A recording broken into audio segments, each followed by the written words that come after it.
Hello everyone, स्वागत है आप सभी का हमारे यूट्यूब चैनल पर जिसका नाम है एस टॉपिक्स। आज की ये वीडियो बहुत ही इम्पोर्टेंट होने वाली है क्योंकि हर भारतीय को ये ज़रूर जानना चाहिए कि राज्य, राष्ट्र और देश और समाज में आखिर क्या अंतर होता है। तो बिना देरी किए शुरू करते हैं आज की इस वीडियो। तो दोस्तों, हम सबसे पहले पढ़ेंगे राज्य के बारे में।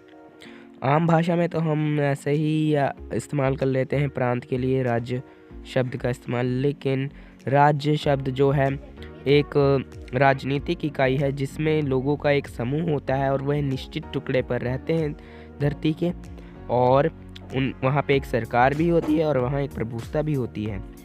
जैसे कि भारत पहले एक राज्य नहीं था क्योंकि उसके पास निश्चित टुकड़े, जनसंख्या, ये सब कुछ तो था, लेकिन वहाँ प्रभुसत्ता नहीं थी उनके पास।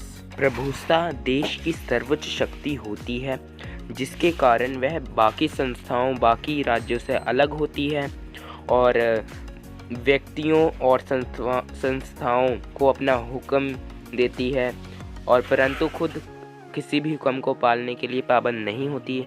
प्रभुसत्ता के कारण ही राज्य किसी दूसरे राज्य के हुक्मों को मानने के लिए पाबंद नहीं होता है। पहले भारत एक राज्य नहीं था क्योंकि उसके पास जनसंख्या तो थी और निश्चित इलाका भी था, सरकार भी थी, परंतु क्या नहीं थी, प्रभुसत्ता नहीं थी। पर जब भारत का संविधान लिखा गया तो तब हमारे पास अपनी सरकार हुई और क्या कहते हैं, प्रभुसत्ता हमारे पास आई, तब जाकर भारत एक राज्य बना। पढ़ते हैं समाज के बारे में। समाज लोगों का समूह है जिसमें वह मिलजुल कर अपने संबंधों की पूर्ति करते हुए साझे उद्देश्यों की पूर्ति के लिए यत्न करते हैं। मतलब समाज ऐसे लोगों का ग्रुप होता है जिसमें वे आपस में किसी न किसी संबंध के कारण जुड़े हो सकते हैं। वे संबंध क्या हो सकते हैं? आर्थिक संबंध हो सकते हैं, पारिवारिक संबंध हो सकते हैं, राजनीतिक संबंध हो सकते हैं, धार्मिक संबंध हो सकते हैं। साझे उद्देश्य ये कि मतलब कि हमें हर किसी को किसी न किसी की ज़रूरत तो पड़ती है और हम सब हर एक दूसरे पर निर्भर होते हैं। ऐसे ही समाज बनता है। अब हम किसी भीड़ को समाज नहीं कह सकते, मेले की भीड़, रेलवे स्टेशन की भीड़, क्योंकि वहाँ तो कोई मतलब अनुशासन या संगठन नहीं होता है, ना कोई उनमें संबंध होता है आपस में, इसलिए किसी भी भीड़ को समाज नहीं कहा जा सकता। समाज जो है एक परिवार के रूप में भी हो सकता है। एक अकेले व्यक्ति को समाज हम नहीं कह सकते क्योंकि अकेला व्यक्ति एक समाज नहीं हो सकता, क्योंकि समाज एक व्यक्तियों का संगठन होता है। समाज एक पूरा आज विश्व भी कह सकते हैं समाज को, क्योंकि हम यातायात के लिए, तेज संसाधनों के लिए हम लगभग हर देश से कनेक्ट हैं। तो हम अपनी आर्थिक ज़रूरतें के लिए पूरा करने के लिए या फिर कोई भी किसी भी कारण हम जुड़े हैं, वो एक समाज बन चुका है आज। पढ़ेंगे अब हम राष्ट्र के बारे में। लोगों का ऐसा समूह जिसमें एकता की भावना हो, और यह एकता का आधार कुछ भी हो सकता है। मतलब कि राष्ट्र बताऊं, एक ऐसा समूह होता है लोगों का जिसमें उनमें एक एकता की भावना होती है। एकता की भावना का आधार कुछ भी हो सकता है। वह सांस्कृतिक के तौर पे भी उनमें एकता हो सकती है, सभ्याचार, रीति रिवाज, भाषा के तौर पे एकता हो सकती है, धर्म के आधार पे एकता हो सकती है। भारत में पता है आपको किस प्रकार की एकता पाई जाती है? सांस्कृतिक एकता।